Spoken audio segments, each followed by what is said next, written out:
Hello बच्चों, कैसे हैं आप सब। उम्मीद करते हैं आप बेहतर होंगे और अपने बोर्ड के एग्ज़ाम को नई धार दे रहे होंगे। नेक्स्ट विज़न में आपका स्वागत है।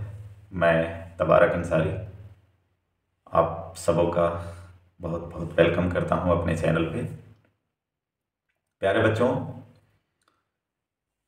जिस फसल को काटने के लिए आपने 10 साल मेहनत किया है, लगभग 1 से लेकर के 10th तक उसके आप आखिरी पड़ाव में हैं, और इस आखिरी पड़ाव में उम्मीद करता हूं कि आप पूरे जी जान लगा करके अपनी तैयारी में जुटे होंगे। जो बच्चे अभी भी लापरवाही तरीके से अपनी पढ़ाई को कर रहे हैं, उनसे सुझाव है प्यारे बच्चों कि आपका ये वक्त है अपने आप को पढ़ाई में इन्वॉल्व करने का। और जिस सपने को आपने, आपके माँ बाप ने, आपके परिजनों ने लंबे वक्त से देखा है, उसे पूरा करने के लिए अभी तो मंजिल बहुत दूर है, लेकिन ये पहला पड़ाव है जहाँ से आप फिर एक एक सीढ़ी चढ़ना शुरू करेंगे। क्या आप ज़िंदगी में कुछ भी बनना चाहें, एलिजिबिलिटी में 10th पास, ग्रेजुएशन, मैट्रिक, ये सारी चीज़ें मांगती है। आप ग्रेजुएट होना चाहें तो उसके लिए आपको 10th पास होना होगा, इंटर पास होना होगा, ग्रेजुएशन पास करेंगे। तो कुल मिलाकर के बात यह है कि जिस सपने को आपने 10 साल तक संजो कर रखा, उस सपने को पूरा करने का वक्त आ गया है। आप बेहतर तरीके से अपनी पढ़ाई को धार दें, बिल्कुल नए जोश और जुनून के साथ में अपनी पढ़ाई को कंटिन्यू करें, कंटिन्यू रखें, और अनावश्यक फालतू बातों से, इधर उधर के अफवाहों से बिल्कुल बचें। प्यारे बच्चों, आज जिस चैप्टर का एनालिसिस आपके सामने लेकर आया हूँ, वो चैप्टर है आपका पॉलिटिकल साइंस का पहला chapter, power sharing. Power sharing एक अपने आप में बहुत ही इंटरेस्टिंग चैप्टर है, शक्तियों को बंटवारे को लेकर के है, जिसको पढ़ना हम सब के लिए जो है वो बहुत कुछ सीख देता भी है। बट आज हम इस चैप्टर का एग्जामिनेशन पॉइंट ऑफ व्यू से क्या इंपॉर्टेंस है, कहाँ कहाँ से सवाल पूछे जा सकते हैं, इसके बारे में हम एनालिसिस करेंगे। प्यारे बच्चों, जब आप चैप्टर की शुरुआत करते हैं तो इसमें श्रीलंका और बेल्जियम की कहानी आती है। इस चैप्टर की शुरुआत ही वहीं से होती है। तो आपको ध्यान रखना है कि बेल्जियम और श्रीलंका में जो इथनिक कंपोजिशन है, उससे सवाल पूछे जा सकते हैं कि इथनिक का स्ट्रक्चर क्या है, इथनिक कंपोजिशन क्या है श्रीलंका का, या बेल्जियम का इथनिक कंपोजिशन क्या है। जिन बच्चों ने नहीं पढ़ा होगा, थोड़ा सा ब्रीफ में बता देते हैं कि जैसे श्रीलंका में तमिल कितने हैं, सिंगलीज कितने हैं, इसी तरह से बेल्जियम में डच और फ्रेंच कितने हैं। इनको एक मोटे मोटे तौर पे आपको ध्यान रखना है। आप फ्लो चार्ट का भी इस्तेमाल कर सकते हैं, जिसके ज़रिए शो कर सकते हैं। आज के डेट में आंसर राइटिंग में ये बहुत स्टैंडर्ड फॉर्मेट माना जाता है, जिसमें फ्लो चार्ट के ज़रिए आप कम शब्दों में बहुत सारी इन्फॉर्मेशन को पुट कर सकते हैं। तो स्टैंडर्ड भी माना जाता है इसे, और ध्यान रखना इसे। फ्लो चार्ट में आप डायग्राम वगैरह का भी इस्तेमाल कर सकते हैं।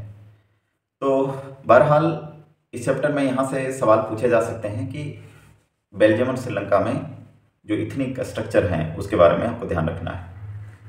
फिर पूछा जा सकता है इसमें कि श्रीलंका की कहानी में आया था, एक वर्ड आया था जिसको मेजोरिटेरियनिज्म कहा जाता है। ध्यान रखना है, इसको बहुसंख्यकवाद। मेजोरिटेरियनिज्म क्या होता है? एक पॉलिटिकल आइडियोलॉजी है जिसके बारे में आपने पढ़ा भी होगा। मैंने जिन बच्चों को पढ़ाया है वो तो जानते ही होंगे, और जिन बच्चों को नहीं भी पढ़ाया होगा, कहीं और से पढ़े होंगे, वो उनको भी पता होगा मेजोरिटेरियनिज्म। फिर सिविल वॉर जो होता है, इसको किसे कहा जाता है? थोड़ा सा बता देते हैं कि मेजोरिटेरियनिज्म जो होता है वो एक तरीके का आइडियोलॉजी है जिसमें गवर्नमेंट जो होता है काम करना शुरू कर देता है मेजोरिटी ग्रुप्स के अकॉर्डिंग में, by denying the interest of the minority groups. और सिविल वॉर क्या होता है? यानी intense conflictions among the different social groups of a country. एक देश के अंदर में आपस में जो है वो टकराव की स्थिति, लड़ाई झगड़े, इसी को सिविल वॉर कहा जाता है। तो ध्यान रखिएगा इसे, सिविल वॉर, मेजोरिटेरियनिज्म जैसे। फिर था कि what was the reason behind the conflictions in Sri Lanka. Sri Lanka में कॉन्फ्लिक्शंस के क्या कारण थे, पावर को लेकर के था, मेजोरिटी ग्रुप्स और माइनॉरिटी ग्रुप्स के बीच में। फिर इसमें एक वर्ड आएगा लिट्टे, LTTE, liberation tiger of Tamil. ध्यान रखिएगा इसे, फुल फॉर्म पूछ दिया जाता है इसे कभी कभार। फिर ये सारा कुछ था, है ना आपका। फिर आपका इसी में आएगा पावर शेयरिंग में ही कि बेल्जियम में क्या था, कारण था। तो हाउ बेल्जियम एकोमोडेट्स, बेल्जियम में कैसे समझौता हुआ, बेल्जियम ने पावर शेयरिंग के लेकर के कॉन्फ्लिक्शन तो कैसे सॉर्ट आउट किया, ये सवाल पूछा जा सकता है। How Belgium accommodates the social diversity, ये सारे कुछ है ना। पावर शेयरिंग का डेफिनेशन भी पूछ दिया जाता है, distribution of powers among the different levels of government और सोशल ग्रुप्स, ये सारा कुछ है, इसी को पावर शेयरिंग कहते हैं। सबसे इम्पोर्टेंट जो इस चैप्टर में है वो है कि हॉरिजॉन्टल और vertical distribution of power sharing. ध्यान रखिएगा इसे, horizontal and vertical distribution of power sharing किसे कहा जाता है, when power is shared among different organs of government, this is the horizontal distribution of power sharing, and when power is shared among different levels of government, this is vertical distribution of power sharing. जब अलग अलग levels के बीच में, जैसे central हो, union हो, state हो, उसको वर्टिकल कहा जाता है, और जब अलग अलग ऑर्गन्स के बीच में हो तो उसे हॉरिजॉन्टल कहा जाता है। Horizontal distribution of power sharing को ही system of checks and balance कहा जाता है। आपसे सवाल पूछा जाता है कि why horizontal distribution of power sharing is called system of checks and balance, क्यों कहा जाता है इसको। ध्यान रखिएगा इसे, system of checks and balance, यहाँ से भी क्वेश्चन पूछा जाता है। फिर आपका ये चैप्टर हो गया system of checks and balance, आपका ये है। उसके बाद फिर यहीं से आता है एक जो है वो पावर शेयरिंग के जो प्रूडेंशियल रीजन और मोरल रीजन, सबसे इंपॉर्टेंट सवाल यहीं से है। यानी पावर शेयरिंग के एडवांटेज क्या है, प्रूडेंशियल रीजन क्या है और मोरल रीजन क्या है। एक बात मैं आपको बता दूं बच्चों की, प्रूडेंशियल रीजन का मतलब ये होता है कि वो सारे रीजन जो हम नफा नुकसान के तौर पे जो है वो किसी चीज़ को देखते हैं।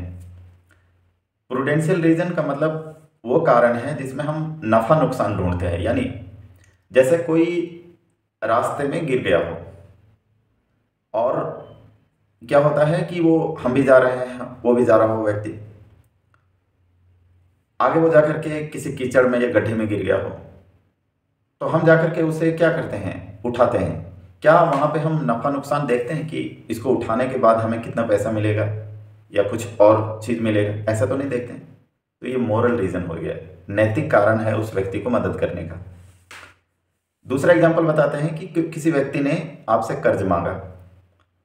दो तरीके से आप उसे हेल्प कर सकते हो। एक तो यह है कि मोरल रीज़न के आधार पर भी कर सकते हो, और दूसरा प्रूडेंशियल रीज़न के आधार पर। प्रूडेंशियल रीज़न क्या होगा कि चलो मैं तुमको ठीक है पैसे देता हूँ, हेल्प करता हूँ, बट तुम्हें इतना % इंटरेस्ट देना पड़ेगा, या तो इसके बदले में तुमको इतने चुकाने पड़ेंगे, कुछ खास इंटरेस्ट के साथ में तुमको पैसे वापस करने पड़ेंगे। ठीक है, आप उसे हेल्प कर रहे हैं। दूसरा है कि आप उसमें अपना नफ़ा नुकसान भी देख रहे हैं। दूसरा ये भी हो सकता है कि चलो एज ए ह्यूमन बीइंग क्या तुमसे फिर जो है वो ज़्यादा बढ़ा करके लेना है, जितना हम दे रहे हैं उतना ही दे देना, आपने मदद कर दिया। तो यहाँ पे इसी के आधार पे हम समझ सकते हैं कि प्रूडेंशियल रीजन और मोरल रीजन होता क्या है। इसी तरीके से प्रूडेंशियल रीजन और मोरल रीजन जो होते हैं वो पावर शेयरिंग में लागू होते हैं। यानी कोई देश अपने नागरिकों के बीच में शक्तियों का बंटवारा करता है, तो दोनों कारण हैं इसमें। प्रूडेंशियल यह है कि it provides stability to the government, ये गवर्नमेंट को स्टेबिलिटी प्रोवाइड करता है और किसी भी प्रकार के आपस में फालतू के टकराव से बचाता है, कॉन्फ्लिक्शन से बचाता है, क्लैशेस से बचाता है, उठा पटक ना हो जैसे श्रीलंका में हुआ था, बेल्जियम में होने से बच गया। मोरल रीजन क्या है कि power sharing is the spirit of democracy. Democracy is based on equality, and equality refers not only the caste or religion, it also the political equality. Democracy always try to strengthen the political equality in the society, however the Democrats wants or not. Democracy का theme ये है कि इसमें लगातार जो है वो सुधार की गुंजाइश हो। तो मोरल रीजन की this is the spirit of democracy, ये नैतिक कारण है। और if you want to strengthen democracy, then we have to follow some norms or guidelines of democracy. So we can say that power sharing is very desirable in terms of the prudential reason or moral reason. आपको ध्यान रखना है ये चीज़ें, यहाँ से questions अक्सर पूछ दिया जाता है, प्रूडेंशियल और मोरल रीजंस। आप कुल मिलाकर के इस चैप्टर से 2-3 चीज़ें निकल कर के आ रही है। एक तो आप ध्यान रखिएगा horizontal distribution of power sharing और जो vertical distribution of power sharing, इनके अलग अलग डेफिनेशंस या इनके डिफ्रेंशिएट करने को लेकर के। दूसरा ध्यान रखिएगा इसमें कि जो पावर शेयरिंग क्यों डिजायरेबल है, यानी क्या इससे फायदे हैं, है ना। स्टेबिलिटी प्रोवाइड करता है, एडवांटेज एक तरीके से ये है। मेजोरिटेरियनिज्म जैसी चीज़ें आपको ऑलरेडी बता चुके हैं, तो इसको ध्यान में रखना है आपको। और बहुत ज़्यादा कुछ है नहीं, 2-3 मार्क्स के क्वेश्चन पूछे जा सकते हैं इसे, मैक्सिमम 3 मार्क्स होता है इस चैप्टर से शायद, जिसे आप देख लेंगे। तो इसे ध्यान में रखना है। एक और ध्यान में रखिएगा इस चैप्टर में बच्चों कि जो बेल्जियम में जो एकोमोडेशन हुआ था, एकोमोडेशन का मतलब पावर शेयरिंग को कैसे एकोमोडेट किया था बेल्जियम ने, सामंजस्य कैसे बिठाया था बेल्जियम ने, इसको भी ध्यान में रखिएगा आप कि बेल्जियम के अंदर में पावर शेयरिंग का जो एकोमोडेशन था वो किस प्रकार से हुआ था, यानी बेल्जियम ने किस प्रकार से शक्तियों को बंटवारा किया था। जैसे आपको पता होगा कि बेल्जियम के ने अपने जो सेंटर है और स्टेट और जो यूनियन है, स्टेट है, अलग अलग सरकारें, इक्वल नंबर ऑफ मिनिस्टर्स, फिर एक कम्युनिटी गवर्नमेंट को लेकर के बातें आती है, वहाँ से ध्यान रखिएगा, है ना। तो कुल मिलाकर के इस चैप्टर का ये चीज़ है जिससे आपको ध्यान में रखना है और ध्यान से जो है वो इस चैप्टर को करना है। मिलते हैं किसी और चैप्टर के एनालिसिस के साथ में नेक्स्ट वीडियो में। तब तक आप अपने तैयारी में लगे रहिए। बहुत बहुत बधाई आपको वीडियो में बने रहने के लिए, और खूब सारा मेहनत करें, खूब सारा पसीना बहाएं। अभी वक्त है, थोड़ा सा मौसम थोड़ा सा सर्द है, लेकिन पूरी तन्मयता के साथ में आप पढ़ाई करें, जुनून के साथ में अपने मोटिवेशन को बिल्कुल डाउन नहीं होने दें। ये वक्त है, मैंने बार बार कहा आपको कि ये वक्त है जब आप 10 साल का जो फसल है वो काटने के मुहाने पे है, और अगर इसी वक्त में आपने लापरवाही कर दी या थोड़ी सी सुस्ती दिखा दी तो फिर आपके नतीजों पे प्रभाव पड़ सकता है। शुक्रिया।